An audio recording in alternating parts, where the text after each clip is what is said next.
Hello students, welcome to हर्ष पाठशाला। आज के वीडियो में हम लोग देखने वाले हैं कि लाइफ प्रोसेस क्या होता है और किसी भी ऑर्गेनिज्म के सर्वाइवल के लिए इतना ज़रूरी क्यों होता है। लाइफ प्रोसेस के अंदर वो कौन कौन सा प्रोसेस आता है जो किसी ऑर्गेनिज्म के सर्वाइवल वैल्यू को बढ़ा देता है, यानी कि सर्वाइव करने में उसको मदद करता है।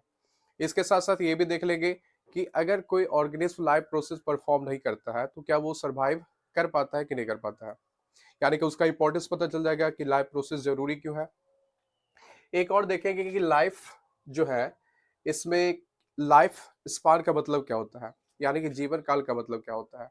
उसके साथ साथ ये भी पता चलेगा कि लाइफ का जो स्टार्टिंग है, जो बिगिनिंग है, वो ऑर्गेनिज्म में कहाँ से हो सकता है। ह्यूमन के केस में थोड़ा सा वेरी करेगा, कुछ ऑर्गेनिज्म के केस में ये थोड़ा सा वेरी कर सकता है। तो पहले देखते हैं क्या कि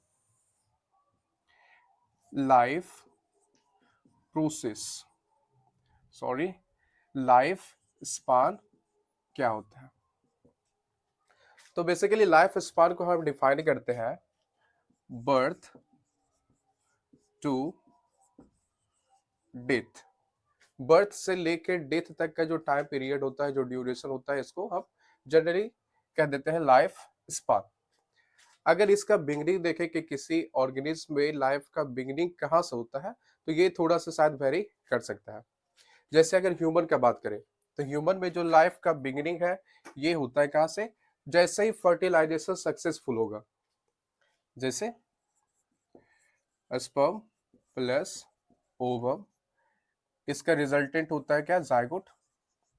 फर्टिलाइजेशन आप लोगों ने टर्म सुना होगा कि स्पर्म और ओवम का फ्यूजन फर्टिलाइजेशन कहलाता है और उसका रिजल्टेंट होता है जायगोट। तो यहाँ पे मैंने मेंशन कर दिया क्या कि ये जो है फर्टिलाइजेशन का एक प्रोसेस है। जायगोट एक सिंगल सेल्ड है, ठीक। और इस जायगोट से एक कंप्लीट एनिमल का, एक कंप्लीट ऑर्गेनिज्म का फॉर्मेशन हो रहा है, यानी कि एक कंप्लीट बेबी का फॉर्मेशन होने वाला है। तो ये जायगोट क्या होता है कि डेवलपमेंट के अलग अलग स्टेज से होकर गुजरेगा। जैसे कुछ समय के लिए इसको कहा जाएगा एम्ब्रियो, और डेवलप होगा फीटस कहा जाएगा, पूरा डेवलप हो जाएगा तो बेबी कह दिए, बेबी का बर्थ फिर होगा। और बर्थ के बाद भी इसका कुछ स्टेज चलता है। जैसे अगर बर्थ हो जाता है तो वो फिर आ जाता है इन्फेंसी स्टेज में, इन्फेंट्स कहलाता है कुछ समय के लिए। फिर वो जाता है चाइल्डहुड स्टेज में, जिसमें अर्ली चाइल्डहुड भी आता है, लेटर चाइल्डहुड भी आता है। उसके बाद टीन एज या एडोलेसेंट कहा जाता है, या प्यूबर्टी कहा जाता है, उस स्टेज में जाएगा। उसके बाद का अडल्टहुड होता है। तो लाइफ जो है स्टार्ट यहाँ से हुआ, लेकिन ये जो है कई स्टेजेस से होके गुजरता है। तो जाइगोट के बाद का स्टेज मैंने बोला था क्या, एम्ब्रियो। एम्ब्रियो के बाद का स्टेज जो होता है वो कहला जाता है फीटस। और फीटस के बाद हो जाता है क्या, बेबी। और फिर होता है इस बेबी का बर्थ। और बर्थ के बाद जो है वो एक रास्ता तय करता है बर्थ से लेकर डेथ तक का। डेथ में भी कहा जाता है क्या, नेचुरल डेथ। फिलहाल के लिए इसको सिर्फ डेथ ही कंसीडर कर रहे हैं कि यहाँ से लेकर यहाँ तक के पीरियड को नाम दे दिया हम लाइफ स्पान। और यहाँ से लेके up to formation of baby, ये इस ह्यूमन के केस के लिए हम बस बोल रहे हैं। और भी एनिमल्स में होता है ये वाला, लेकिन फिलहाल ह्यूमन के लिए बोल रहे हैं कि ये जो यहाँ से यहाँ तक का ड्यूरेशन हो गया ये कहलाता है गेस्टेशन पीरियड या प्रेगनेंसी पीरियड। और ये जो है वैरी कर सकता है। वैरी क्या करता है, मतलब कि ये होता है लगभग 270 डेज का। अगर मंथ में कहे तो 9 मंथ का हो सकता है, होता ही है लगभग यूजुअली उतना पे। और अगर वीक्स में कहे तो 40 वीक्स के आसपास रहेगा इसका ड्यूरेशन। तो ह्यूमन के केस में अगर देखें तो पता चला क्या कि लाइफ का बिगिनिंग जो है, बिगिनिंग जो है ये फर्टिलाइजेशन जैसे सक्सेसफुल हुआ यहाँ से स्टार्ट हो गया। और लेकिन लाइफ स्पान जब कहे तो लाइफ स्पान बर्थ से लेकर डेथ तक के पीरियड को हम कह दिए। अब एक एग्जांपल देखते हैं किसका, हम अमीबा का। अमीबा का देखते हैं। अमीबा क्या है, एक यूनी सेल्यूलर है, प्रोटोजोआ के अंदर आता है, प्रोटिस्टा फाइलम में आ जाता है ये। जैसे एक देखें क्या अमीबा का एक डायग्राम बना दिए। और ये अमीबा में क्या होता है, फ्यूजन होता है, यानी कि इसका बॉडी जो रहेगा, ये एक हो गया क्या, पेरेंट अमीबा, पेरेंट सेल हो गया या पेरेंट अमीबा कह दिए, जो कि डिवाइड हो जाता है दो डॉटर सेल में।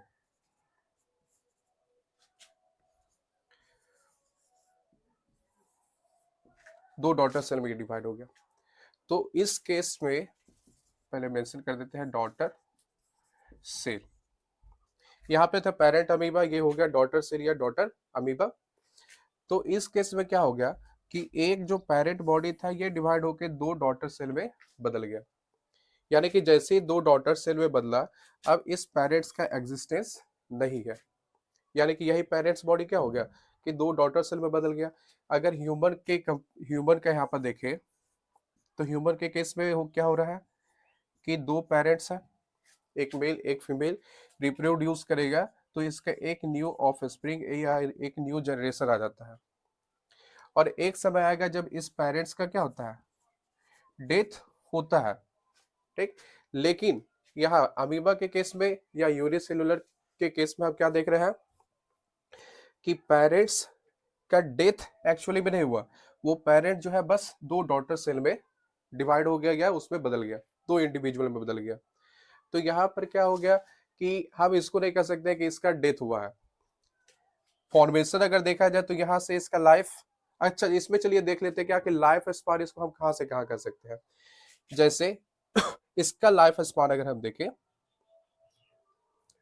लाइफ स्पान अगर इसका हम देखें तो कैसे पता चल जाएगा हमको कि जैसे ये डॉटर सेल बना, अब ये डॉटर सेल जब डिवाइड करके दो डॉटर सेल में बदलेगा, ये डॉटर सेल जो है अब कहला जाएगा क्या, पेरेंट अमीबा या पेरेंट सेल कहला जाएगा। और जब ये दो डॉटर सेल में बदलेगा तो उस टाइम तक का पीरियड जो रहेगा वो कहला जाएगा इसका लाइफ स्पान, ठीक ना। तो लाइफ स्पान क्या हो सकता है, थोड़ा थोड़ा जो होता है कुछ डिफरेंट हो जाता है अलग अलग ऑर्गेनिज्म के केस में। बिगिनिंग भी इसका कहाँ से हो गया कि जैसे ही ये दो डॉटर सेल में बदला पेरेंट सेल, तो इसका बिगिनिंग यहां से हो गया। और जब वो अगले डॉटर सेल में बदलेगा तो उसका वहां तक का पीरियड लाइफ स्पान कहला जाएगा। अगर बात करते हैं एक सीड का, तो उसमें बिगिनिंग कहाँ से हुआ, जैसे ही सीड जर्मिनेट करा और एक ट्री बनाया, ट्री के बाद एक समय आएगा जब उसका डेथ हो जाएगा, तो वहां से बिगिनिंग हो गया जब उस जर्मिनेट करा। लेकिन जब उसका डेथ हुआ तो पूरा पीरियड जो है उसका लाइफ स्पान कहला गया। तो खैर ये वाला हटाते हैं अभी।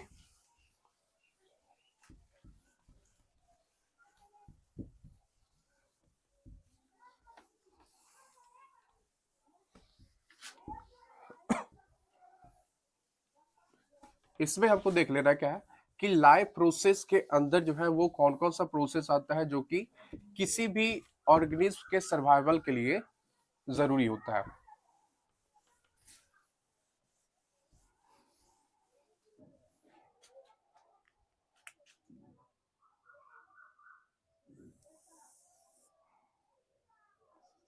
या इसको ऐसे हटा देते हैं। इसमें कौन कौन सा प्रोसेस आ रहा है, एक प्रोसेस लिखे क्या, न्यूट्रिशन, एक लिखते हैं क्या, रेस्पिरेशन, ट्रांसपोर्टेशन,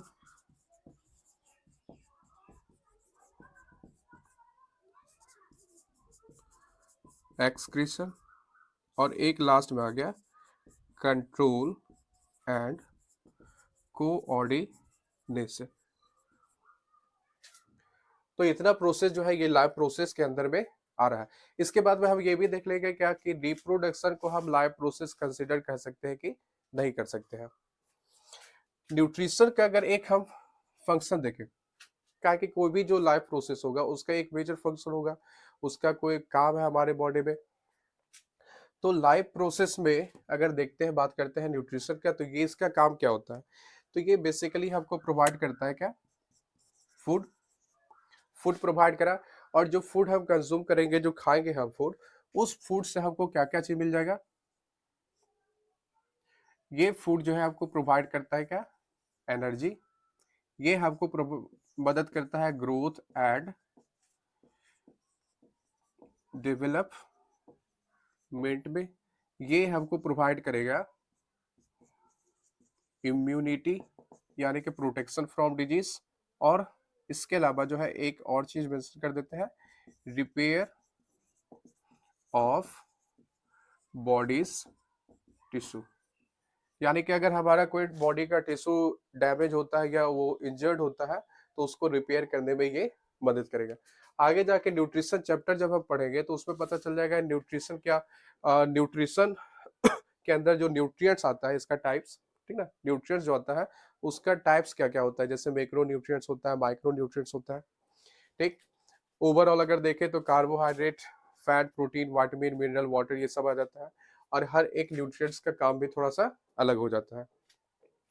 जैसे एनर्जी प्रोवाइड करने वाला न्यूट्रिएंट्स आपका हो जाएगा कार्बोहाइड्रेट और फैट, ग्रोथ और डेवलपमेंट में मदद करने वाला हो जाएगा प्रोटीन। प्रोटीन जो है ये बॉडी के रिपेयर में भी मदद करता है, और इम्यूनिटी प्रोवाइड करने के लिए हो जाता है जो माइक्रो न्यूट्रिएंट्स के अंदर आता है, और वो होता है क्या आपका विटामिन, मिनरल और वाटर। तो ये एक बेसिकली फंक्शन किसका हो गया, न्यूट्रिशन का हो गया। एक दूसरा देख लेते हैं, रेस्पिरेशन का काम क्या होता है हमारे बॉडी में। रेस्पिरेशन जो होता है ये प्रोवाइड करता है या प्रोड्यूस करता है एनर्जी। जो हम फूड खाए उस फूड में एनर्जी सैचुरेटेड है, जमा है उसमें, लेकिन उस एनर्जी को रिलीज करने का काम, उस एनर्जी को हमको प्रोवाइड करने का काम करेगा ये रेस्पिरेशन प्रोसेस। और रेस्पिरेशन फिर आगे जाके भी जानेंगे हम कि एरोबिक एरोबिक होता है, ठीक। तो बेसिकली इसका एक फंक्शन क्या हो गया, एनर्जी प्रोड्यूस करना। एक आता है ट्रांसपोर्टेशन का। ट्रांसपोर्टेशन का ट्रांसपोर्टेशन जो होता है इसका एक फंक्शन क्या होता है कि ये किसी भी मटेरियल को हमारे बॉडी में एक जगह से दूसरी जगह ट्रांसपोर्ट करेगा। अब ये मटेरियल क्या हो सकता है, कोई भी न्यूट्रिएंट्स हो सकता है, जैसे कार्बोहाइड्रेट, फैट हो गया, प्रोटीन हो गया, विटामिन हो गया, मिनरल या वाटर, इसको ट्रांसपोर्ट करेगा। इसके अलावा भी कुछ होता है जिसको ये ट्रांसपोर्ट कर सकता है, जैसे हार्मोन्स हो सकता है, या एंजाइम हो सकता है, या कोई वेस्ट हो सकता है। फॉर एग्जाम्पल एक बता दें कि अगर सेल को ऑक्सीजन का जरूरत है रेस्पिरेशन परफॉर्म करने के लिए, तो ये जो सिस्टम होगा ये क्या करेगा, ब्लड के थ्रू जो है उस ऑक्सीजन को सेल तक पहुंचाएगा। सेल रेस्पायर करेगा, कार्बन डाइऑक्साइड बनाएगा। अब उस कार्बन डाइऑक्साइड को क्या करना है, बॉडी से बाहर रिलीज करना है। तो यही सिस्टम क्या करेगा, उसको फिर से एक्सक्रीटरी ऑर्गन तक लेके आएगा, जहां से उसको फिर बॉडी से बाहर कर देगा। मतलब इसका ये साफ हो गया क्या कि ये जो सिस्टम है, जो भी इसेंशियल प्रोडक्ट रहेगा उसको सेल तक पहुंचाएगा, और जो भी वेस्ट प्रोडक्ट रहेगा या एक्सक्रेटरी प्रोडक्ट रहेगा उसको एक्सक्रेटरी ऑर्गन तक पहुंचा देगा। तो इसका फंक्शन क्या हो गया, to transports to transport material. हमारे बॉडी में ये मटेरियल्स को ट्रांसपोर्ट करता है। एक्सक्रीशन क्या हो गया, अब देखिए सेल में जो भी मेटाबॉलिक वेस्ट बना है वो CO2 भी हो सकता है, वो अमोनिया हो सकता है, यूरिक एसिड हो सकता है, या इसके अलावा भी कुछ हो सकता है, एक्सेस वाटर भी हो सकता है। तो ट्रांसपोर्ट करने का काम कर रहा है ये सिस्टम, लेकिन उसको बॉडी से रिमूव करने के लिए जो सिस्टम होता है वो एक्सक्रेटरी सिस्टम होता है, और निकालने का प्रोसेस, रिमूव करने का प्रोसेस कहला जाता है एक्सक्रीशन। तो इसका फंक्शन क्या होता है, टू रिमूव, या इसको डिफाइन कर देते हैं क्या होगा, एक्सक्रीशन का मतलब हो जाता है रिमूवल ऑफ वेस्ट। यानी कि ये जो प्रोसेस रहेगा हमारे बॉडी से वेस्ट को बाहर करेगा। अब एक आता है कंट्रोल एंड कोऑर्डिनेशन का। अब जैसे एक हम अपना एग्जांपल लेते हैं कि अभी हम खड़ा है, और एट ए मोमेंट हम कौन कौन सा प्रोसेस कर रहे हैं, हम देखने का काम कर रहे हैं, लिखने का काम कर रहे हैं, बोलने का काम कर रहे हैं। हमारे बॉडी के अंदर क्या चल रहा होगा अभी, पूरा का पूरा ये प्रोसेस चल रहा होगा, मूवमेंट भी कर रहा है। तो एट अ टाइम हम कितना सारा प्रोसेस परफॉर्म कर रहे हैं। तो इन सभी प्रोसेस को कंट्रोल करने के लिए या उसको कोऑर्डिनेट करने के लिए एक सिस्टम होता है जिसको कह दिए कंट्रोल एंड कोऑर्डिनेशन। ये जो सिस्टम है ये ऑर्गेनिज्म के केस में थोड़ा सा डिफर कर सकता है। जैसे अगर ह्यूमन में बात करें तो कंट्रोल कोऑर्डिनेशन के लिए दो सिस्टम है। एक नर्वस सिस्टम होता है जिसमें ब्रेन और स्पाइनल कॉर्ड आ जाता है, और एक होता है एंडोक्राइन सिस्टम जिसमें अलग अलग तरह का हॉर्मोन्स आ जाता है। अगर प्लांट का एग्जांपल ले तो प्लांट के केस में क्या होगा, नर्वस सिस्टम तो एब्सेंट होता है प्लांट के केस में, तो उसमें एंडोक्राइन सिस्टम या हार्मोनल सिस्टम देखा जाता है, जो कि प्लांट्स के अलग अलग एक्टिविटी को कंट्रोल करता है। तो इस सिस्टम का बेसिकली एक फंक्शन क्या हो गया कि एक ऑर्गेनिज्म जो भी एक्टिविटी परफॉर्म कर रहा है, जो भी काम कर रहा है, उसको रेगुलेट करता है, उसको कोऑर्डिनेट करता है, प्रॉपर वे में चलाता है। तो कंट्रोल कोऑर्डिनेशन क्या हो गया, regulates each and every activity, या इसके जगह पे हम कह सकते हैं क्या, function of an organism, an organism, एक ऑर्गेनिज्म जो भी परफॉर्म करेगा फंक्शन या जो भी एक्टिविटी शो करेगा उसको रेगुलेट ये सिस्टम करता है। तो ये पता चल गया कि लाइव प्रोसेस के अंदर इतना सारा प्रोसेस आ रहा है और हर एक प्रोसेस का हमको फंक्शन भी पता चल गया। अब एक क्वेश्चन था क्या, कि अगर किसी प्रोसेस को यहाँ से हम हटा देते हैं, मान लिया कि न्यूट्रिशन को जो है हम हटा दिए, यानी कि अगर कोई ह्यूमन है वो अगर न्यूट्रिशन परफॉर्म नहीं करता है, तो क्या ये ह्यूमन या कोई ऑर्गेनिज्म सरवाइव कर पाएगा कि नहीं कर पाएगा। अब सोचिए क्या, कि अगर न्यूट्रिशन ये नहीं करता है तो फूड प्रोवाइड करने वाला कोई सिस्टम नहीं रहेगा। अगर फूड प्रोवाइड नहीं करेगा, फूड हमको नहीं मिलेगा, तो फूड के थ्रू जो हमको चीज मिल रहा था, चाहे एनर्जी मिल रहा था, ग्रोथ डेवलपमेंट में मदद हो रहा था, इम्यूनिटी मिल रहा था, चाहे बॉडी रिपेयर में मदद मिल रहा था, तो ये प्रोवाइड करने वाला सिस्टम नहीं रहेगा। तो यानी कि इसके बिना क्या लाइफ पॉसिबल नहीं है। अगर रेस्पिरेशन को स्किप करते हैं, हटाते हैं, तो क्या होगा कि एनर्जी प्रोड्यूस करने वाला कोई सिस्टम नहीं रहेगा और बिना एनर्जी के कोई ऑर्गेनिज्म जो है वो सरवाइव नहीं कर सकता। हर एक एक्टिविटी करने के लिए, इवन अभी जब हम खड़ा है, जब सो रहे होते हैं, उस समय भी हमको क्या होता है, एनर्जी का जरूरत होता है। तो बिना एनर्जी के कोई भी ऑर्गेनिज्म सरवाइव नहीं कर सकता है। ट्रांसपोर्टेशन, यानी कि अगर जैसे शेर को इसेंशियल प्रोडक्ट का जरूरत है, जरूरी का सामान जो भी है, उसको पहुंचाने का काम कौन करेगा, ये सिस्टम कर रहा है। जो वेस्ट बनेगा उसको एक्सक्रेटरी ऑर्गन तक पहुंचाने का काम कौन कर रहा है, तो भाई ये सिस्टम कर रहा है। अगर यही सिस्टम नहीं रहेगा तो क्या होगा कि मटेरियल का ट्रांसपोर्टेशन फिर कौन करेगा, ठीक। तो इसके बिना भी क्या होगा, काम नहीं चल सकता है। एक्सक्रीशन, हमारे बॉडी में जो वेस्ट बन रहा है मेटाबॉलिक एक्टिविटी के थ्रू, जो सेल मेटाबॉलिक एक्टिविटी कर रहा है, तो उस वेस्ट को अगर बॉडी से नहीं निकाला जाए तो क्या होगा, तो भी वही प्रॉब्लम होगा कि सरवाइव करने में दिक्कत होगा। कंट्रोल कोऑर्डिनेशन क्या होगा, कि अगर पूरे के पूरे एक्टिविटी को रेगुलेट नहीं किया जाए, हमारा बॉडी जो भी एक्टिविटी कर रहा है, जो भी परफॉर्म कर रहा है फंक्शन, ठीक, उसको अगर रेगुलेट नहीं किया जाए तो क्या होगा, वो भी सरवाइव करने में दिक्कत करेगा, प्रॉब्लम करेगा। एक एग्जांपल लेते हैं क्या कंट्रोल कोऑर्डिनेशन के लिए। मान लेते हैं कि हमको किसी काम को करने के लिए एक इमरजेंसी का कंडीशन आ गया, हमको वहां पे ज्यादा एनर्जी का जरूरत है ताकि हम वहां से स्किप कर सके, भाग सके। लेकिन कंट्रोल कोऑर्डिनेशन ये सिस्टम वहां पे अगर नहीं होगा तो क्या करेगा, हो सकता है हमारा बॉडी एनर्जी ही नहीं बना उतना ताकि हम वहां से स्किप कर सके, या हो सकता है जहां जरूरत नहीं है वहां पे भी बहुत ज्यादा एनर्जी बना रहा है, यानी कि वहां पे बर्बाद कर रहा है, ठीक। जहाँ अगर स्टोर करके रखना एनर्जी, तो भाई ये स्टोर ही नहीं कर रहा है ताकि उसको फ्यूचर में यूज किया जाए। तो ये भी सिस्टम क्या हो जाता है, सरवाइव करने के लिए काफी ज्यादा इंपॉर्टेंट हो जाता है। अब अगर हम चाहे तो इस सभी प्रोसेस को एक और टर्म दे सकते हैं, क्या चाहिए, वाइटल प्रोसेस। वाइटल प्रोसेस का मतलब क्या हो गया, जो जीने के लिए जरूरी होता है, जिसके बिना लाइफ पॉसिबल नहीं है। सिंपल मतलब देखें तो इसका भी मतलब यही निकलता है, लाइफ प्रोसेस या वाइटल प्रोसेस, ठीक ना। अब बात आता है क्या कि इसको हम डिफाइन कैसे करें, कि लाइफ प्रोसेस जो है वो क्या होता है।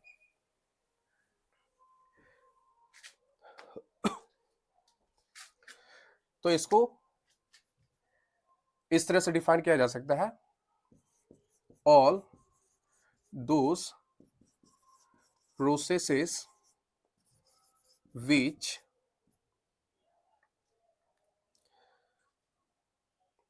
make the organism capable to survive in its environment। इसको डिफाइन हम कैसे किया है, all those processes which make the organism capable to survive in its surrounding.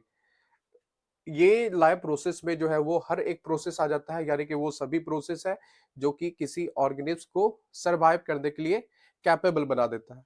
कहाँ सर्वाइव करेगा, तो भाई अपने एनवायरमेंट में सर्वाइव करता है जहाँ पे हम रह रहे हैं। तो चाहे तो ऐसे भी डिफाइन कर सकते हैं, और इसको दूसरे ढंग से भी डिफाइन किया जा सकता है, those process which are essential to survive, या which are essential for survival of an organism, ये भी ऐसे भी डिफाइन कर सकते हैं। इसको और चाहे तो डिफाइन कर सकते हैं क्या, ऑल दोज प्रोसेस, या ऑल दोज प्रोसेसेस, या कह सकते हैं those processes which are essential to sustain life, यानी कि लाइफ को चलाए रखने के लिए, लाइफ को जारी रखने के लिए जो प्रोसेस जरूरी होता है उसको कह देते हैं लाइफ प्रोसेस। तो ये वाइटल लाइफ प्रोसेस भी कह सकते हैं, इसको वाइटल प्रोसेस भी कह सकते हैं।